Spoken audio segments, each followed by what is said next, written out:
ജീവിതത്തിൽ നാം അഭിമുഖീകരിക്കുന്ന മിക്കവാറും എല്ലാ പ്രശ്നങ്ങളെക്കുറിച്ചും ഡോക്ടർ ജോർജ് പടനിലം ചിന്തിക്കാറുണ്ട്. അതിനുള്ള പരിഹാര മാർഗങ്ങൾ പറയാറുണ്ട്. ബ്ലോഗുകളിലൂടെയാണ് ഡോക്ടർ ഇപ്രകാരമുള്ള അഭിപ്രായങ്ങൾ അവതരിപ്പിക്കുന്നത്. അതുകൊണ്ട് തന്നെ ഡോക്ടർ ജോർജ് പടനിലത്തിൻ്റെ ബ്ലോഗ് എഴുത്തുകൾ ശ്രദ്ധിക്കപ്പെടുന്നു. ഈ അടുത്ത കാലത്ത് അദ്ദേഹം എഴുതിയ വളരെ രസകരമായ ഒരു തലക്കെട്ട്, ഒരു ബ്ലോഗ് വായിച്ചതോർക്കുന്നു. അസൂയ എന്ന് തന്നെയാണ് അതിന് അദ്ദേഹം പേര് കൊടുത്തിരിക്കുന്നത്. അസൂയയ്ക്കും കഷണ്ടിക്കും മരുന്നില്ല എന്ന് പറഞ്ഞുകൊണ്ട് ആരംഭിക്കുന്ന ആ ഒരു ബ്ലോഗ് എഴുത്ത് ഏറെ രസകരമായിട്ടാണ് മുന്നോട്ട് പോകുന്നത്. നമ്മുടെ ജീവിതത്തിലെ പല സംഭവങ്ങളെയും ബന്ധപ്പെടുത്തി സുന്ദരമായി ഡോക്ടർ അതിനെ അവതരിപ്പിച്ചിരിക്കുന്നു. ഈ ഒരു വിഷയത്തെക്കുറിച്ച് തന്നെയാണ് നമ്മളിന്ന് ഡോക്ടറുമായി ചർച്ച നടത്തുന്നത്. ഡോക്ടർ, ഈ അസൂയ എന്ന് പറയുന്ന ആ ഒരു വികാരം മനുഷ്യൻ്റെ സ്ഥായിയായ ഒരു ഭാവം തന്നെയാണ് എന്ന് പലപ്പോഴും തോന്നിയിട്ടുണ്ട്. അത് പ്രായത്തിനനുസരിച്ച് വളർന്നുകൊണ്ടിരിക്കുന്നു എന്ന് തന്നെയാണ് തോന്നുന്നത്.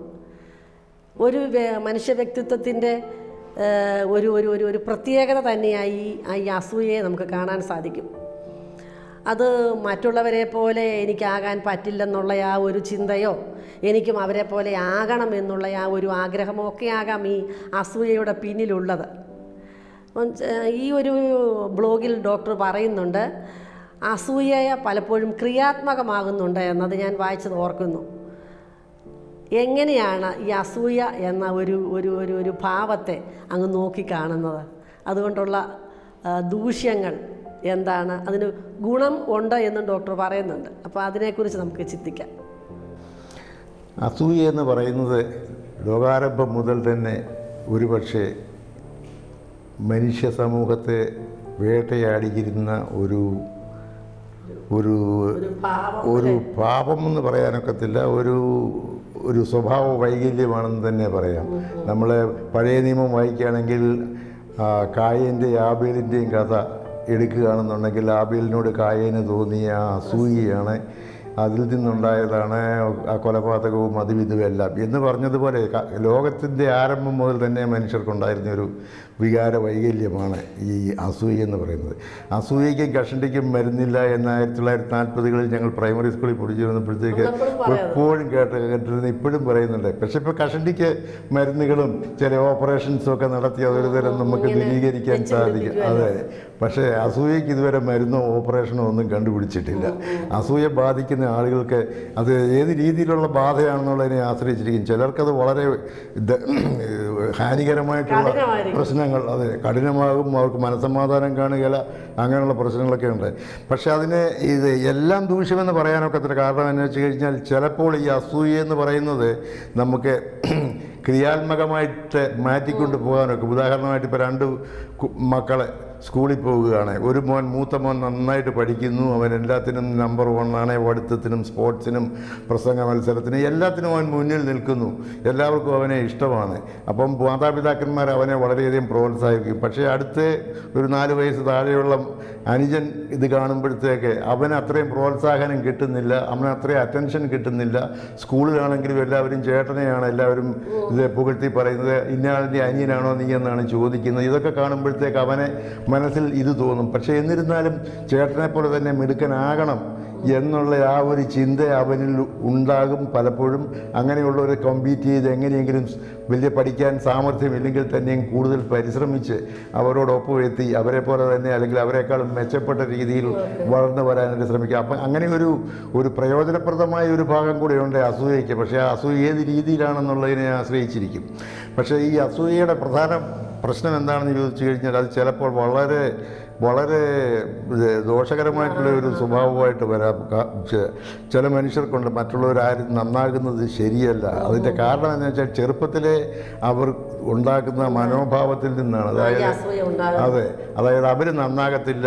ചില മാതാപിതാക്കന്മാരുണ്ട് എന്തിനാണെങ്കിലും കാണുന്ന എല്ലാത്തിനെയും ശപിക്കുകയും പിള്ളേരെ ശപിക്കുകയും, നീ ഒന്നും നന്നാകത്തില്ല, ഏത് നേരത്താടാ നീ ഉണ്ടായത്, ഞാൻ എന്നാ പാപം ചെയ്തിട്ടാണ് നിന്നെ പോലൊരുത്തനെ എൻ്റെ തലയെ കെട്ടി വെച്ചത് എന്നൊക്കെ ഇങ്ങനെ പിള്ളേരോട് പറയുന്നത് പലപ്പോഴും അങ്ങനെയുണ്ട്. ആ കുഞ്ഞുങ്ങൾ അത് കേട്ട് വളരുമ്പോഴത്തേക്ക് അവരുടെ വിചാരം അവർ ഇത്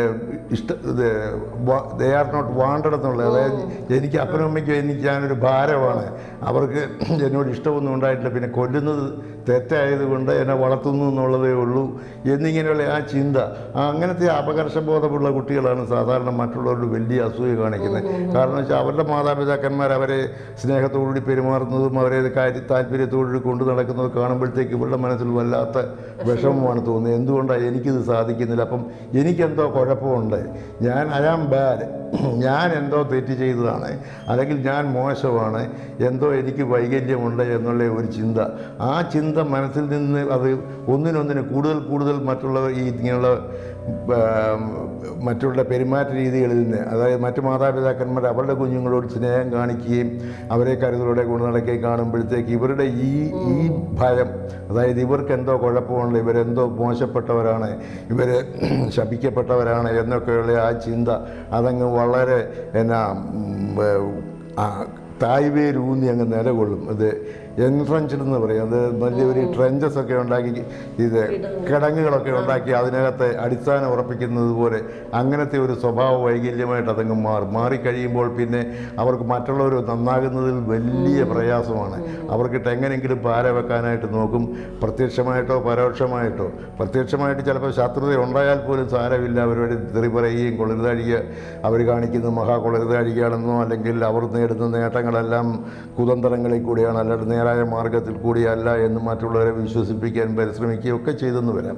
പിന്നെ ഈ ചില ആൾക്കാരുടെ ഈ പണ്ടൊക്കെ നമ്മുടെ നാട്ടിലൊക്കെ കേട്ടിട്ടുണ്ട് ഈ കല്യാണം മുടക്കികളെന്ന്.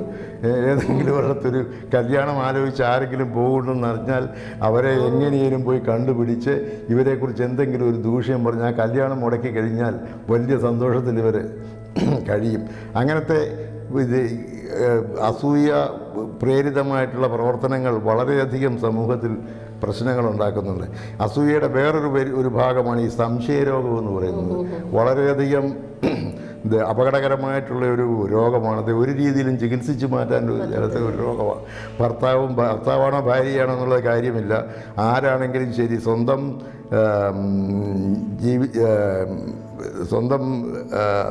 ഭർത്താവിനെയോ ഭാര്യയോ സംശയിക്കുന്ന ആളുകൾ ഒരു നരകതുല്യമായ ജീവിതമാണ് നടത്തുന്നത്. കാരണം വെച്ചാൽ അവർക്കെല്ലാം സംശയമായിരിക്കും, യാതൊരുത്തരെയും അവർക്ക് വിശ്വസിക്കാനൊക്കത്തില്ല.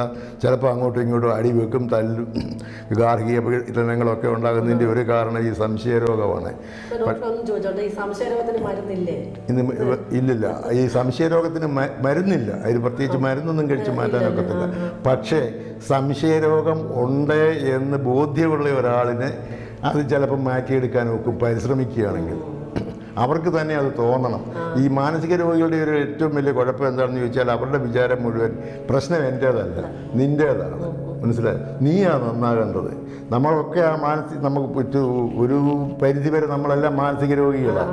നമ്മുടെ വിചാരം മുഴുവൻ ഞാൻ ചെയ്യുന്നതൊക്കെ ശരിയാണ്, മറ്റുള്ളവർ കാണിക്കുന്ന കൊളരുതാഴിക എന്നുള്ളൊരു ചിന്താഗതിയുണ്ട്. പക്ഷേ അത് നേരെ മറിച്ചാണ്. അപ്പം അങ്ങനെയുള്ള ഈ മാനസിക രോഗികൾക്ക് അവർക്ക് തന്നെത്താനെ ബോധ്യപ്പെടുകയാണ് എനിക്കൊരു പ്രശ്നമുണ്ട് എന്ന് മനസ്സിലായാൽ 50% അവർ ഇത് സുഖപ്പെട്ടു എന്നാണ് പറയുന്നത്. ആ ബോധ്യം വരിക എന്നുള്ളതാണ്. പ്രശ്നം എൻ്റേതാണ്, ഞാനത് കറക്റ്റ് ചെയ്തെങ്കിലേ ഒക്കുള്ളൂ എന്ന് മനസ്സിലാക്കി കഴിഞ്ഞാൽ പിന്നെ എളുപ്പമാണ് ചികിത്സ. അതുവരെ ഒരു പ്രയാസം അവർ കഴിയുന്നത്ര അവരുണ്ടല്ലോ നമ്മളെ ബോധ്യപ്പെടുത്താൻ നോക്കും. കുറ്റം മുഴുവൻ മറ്റുള്ളവരുടേതാണ്, എൻ്റെ അല്ല, ഞാനാണ് പരിശുദ്ധൻ, അവരാണ് ഭാവികളെന്ന് വരുത്താനായിട്ട് വളരെയധികം പരിശ്രമിക്കും. അപ്പം ഒരിക്കൽ നമുക്കത് മനസ്സിലാകുകയാണ്, കുറ്റം എൻ്റേതാണെന്ന് മനസ്സിലാക്കുകയാണെങ്കിൽ അതിൻ്റെ ഉത്ഭവസ്ഥാനം എങ്ങനെ ഉണ്ടായെന്നുള്ളതൊക്കെ വന്നിട്ട് നമുക്ക് അതിൽ നിന്ന് കടമ്പ കടക്കാനൊക്കും. ഇത് നമ്മൾ തന്നെത്താനെ ഒരു മുറിക്കകത്ത് കയറി കഥ കടച്ച് അകത്തുനിന്ന് ലോക്ക് വിട്ട് ഇരിക്കുകയാണ് എന്ന് പറഞ്ഞതുപോലെയാണ് ഈ സംശയരോഗികളും പല മാനസിക രോഗികളും. അവരെ ആരെന്നാ പറഞ്ഞാലും അവർ വിശ്വസിക്കത്തില്ല. പുറത്തിറങ്ങിയാൽ ആരും നിന്നെ ഉപദ്രവിക്കത്തില്ലെന്ന് പറഞ്ഞാൽ അവർക്ക് വിശ്വാസമില്ല. എല്ലാവരും നമുക്കെതിരാണ്, എല്ലാവരും എന്നെക്കാളും ഭേദപ്പെട്ടവരാണ്, ലോകത്തിലുള്ള ബാക്കി എല്ലാ പുരുഷന്മാരും എന്നെക്കാളും നല്ലവരാണ്, അതുകൊണ്ടാണ്, അല്ലെങ്കിൽ എന്നെക്കാളും മാന്യരാണ്, എന്നെക്കാളും കഴിവുള്ളവരാണ്, അതുകൊണ്ടാണ് എൻ്റെ ഭാര്യയ്ക്ക് അവരെയല്ല ഇഷ്ടം, എന്നെ ഇഷ്ടമില്ല. അല്ലെങ്കിൽ നേരെ മറിച്ച് ഭാര്യയും ചിന്തിക്കുന്നത് എങ്ങനെയാണ്, മറ്റുള്ളവരെല്ലാം സുന്ദരികളാണ്, ഞാൻ മാത്രമേ ഉള്ളൂ കണ്ടാക്കൊള്ളാത്തത്, അതുകൊണ്ട് അവർക്ക് എല്ലാവർക്കും അവനെ ഇഷ്ടം, അവൻ എല്ലാവരെയും ഇഷ്ടമാണ്, എന്നെ ഇഷ്ടമില്ല. ഇങ്ങനെ ആ ചിന്ത വന്നു കഴിഞ്ഞാൽ നമ്മുടെ മനസ്സിലുള്ള ആ ഒരു ചിന്തയാണെന്ന് മനസ്സിലാക്കി ഞാൻ ശ്രമിച്ചാൽ അത് മാറ്റാൻ ഒക്കുമെന്ന്. അതായത് മുമ്പേ പറഞ്ഞതുപോലെ ആ മുറിയുടെ കഥ, ആ മുറിയുടെ ബോൾട്ട് എടുക്കാൻ എനിക്കേ കഴിയത്തുള്ളൂ, വേറെ ആർക്കും അത് സാധിക്കത്തില്ല. ആര് തല്ലിപ്പൊളിച്ചത് കയറിയാന്ന് പറഞ്ഞാലും ശരിയാ, ഞാൻ പേടിച്ച് വേറൊരു മുറി കണ്ടുപിടിക്കും എന്ന് പറഞ്ഞതുപോലെ. അപ്പം നമ്മൾ സ്വയം മനസ്സിലാക്കുക, പ്രശ്നം നമ്മുടേതാണെന്ന് മനസ്സിലാക്കുകയാണെന്നുണ്ടെങ്കിൽ ഇത് ഞാൻ ഉണ്ടാക്കിയ ഒരു വൈതരണിയാണ്, ഞാൻ സൃഷ്ടിച്ച ഒരു മനോഭാവമാണ്, അതിന് പോഷണം കൊടുക്കുന്നത് ഞാൻ തന്നെയാണ്. അപ്പോൾ എനിക്കത് അതിനെ പോഷിപ്പിക്കാതിരിക്കാനോ ശോഷിപ്പിക്കാനോ ഉള്ള കഴിവ് എനിക്കുണ്ട്, വേറെ ആർക്കുമില്ല എന്ന് മനസ്സിലാക്കുകയും അത് ചെയ്യണമെന്ന് ആഗ്രഹിക്കുകയും ചെയ്യുന്ന ആളുകൾക്ക് അത് ചെയ്യാൻ ഒക്കും. അവർക്കതിനുള്ള ആഗ്രഹമാണ്, തീവ്രമായ ഒരു ആഗ്രഹമാണ്, എനിക്കിതിനകത്തുനിന്ന് രക്ഷപ്പെടണം, ഇങ്ങനെ പോകുന്നത് നല്ലതല്ല, എനിക്കോ എൻ്റെ കുടുംബത്തിനോ നല്ലതല്ല എന്നുള്ളത് ബോധ്യപ്പെട്ട് കഴിഞ്ഞ് ഇതിൽ നിന്ന് മാറ്റാൻ ഞാൻ ശ്രമിച്ചാൽ സാധിക്കുമെന്നുള്ള വിശ്വാസത്തോടുകൂടി അതിന് പരിശ്രമിക്കുകയാണെന്നുണ്ടെങ്കിൽ തീർച്ചയായിട്ടും അതിൽ നിന്ന് രക്ഷപ്പെടാൻ സാധിക്കും. ഇവിടെ സർജനായ ഡോക്ടർ ജോർജ് പടനിലം ഒരു സൈക്കോളജിസ്റ്റിനെ പോലെ, ഒരു മനഃശാസ്ത്രജ്ഞനെ പോലെ സംസാരിക്കുന്നതാണ് നമ്മൾ കേട്ടത്. അസൂയ എന്ന് പറയുന്ന ആ ഒരു ഭാവം അതൊരു ചെറുതല്ല, വലിയ ഒരു മാനസിക രോഗം തന്നെയാണ് എന്നാണ് ഡോക്ടർ പറയുന്നത്. ഇത് നമ്മൾ ചെറുപ്പത്തിൽ തന്നെ നമ്മുടെ മനസ്സിൽ രൂപം ചില വൈകല്യങ്ങൾ, ചില തെറ്റായ സ്വാധീനങ്ങളാണ് ഒരു വ്യക്തിയെ അസൂയുള്ളവനാക്കി മാറ്റുന്നത്. ഇതിന് മരുന്ന് എന്ന് പറയുന്നത് ഇതുവരെ കണ്ടുപിടിച്ചിട്ടില്ല. അവനവൻ ഉള്ളിൽ നിന്ന് തന്നെ ഇതിനെ ഉൾക്കൊള്ളുക, നമ്മൾ തന്നെ നമ്മളെ മനസ്സിലാക്കുക, നമ്മുടെ പ്രശ്നം എന്താണെന്ന് നമ്മൾ മനസ്സിലാക്കുക. അങ്ങനെ നമ്മളെ തന്നെ നമ്മൾ മനസ്സിലാക്കുമ്പോൾ, നമ്മൾ ഒത്തിരി നന്മയുണ്ട് എന്ന് മനസ്സിലാക്കുമ്പം മറ്റുള്ളവരോട് അസൂയപ്പെടാതിരിക്കാനുള്ള ഒരു വിശാലമായ മനസ്സ് നമ്മിൽ തന്നെ രൂപപ്പെടും. അങ്ങനെ ഈ ഒരു സ്വഭാവ വൈകല്യത്തെ നമുക്ക് മാറ്റിയെടുക്കുവാൻ സാധിക്കും എന്നാണ് ഡോക്ടർ ജോർജ് പടനിലം പറയുന്നത്. ഡോക്ടറിൻ്റെ പുതിയ ആശയങ്ങളുമായി അടുത്ത എപ്പിസോഡുകളിൽ നമുക്ക് കണ്ടുമുട്ടാം.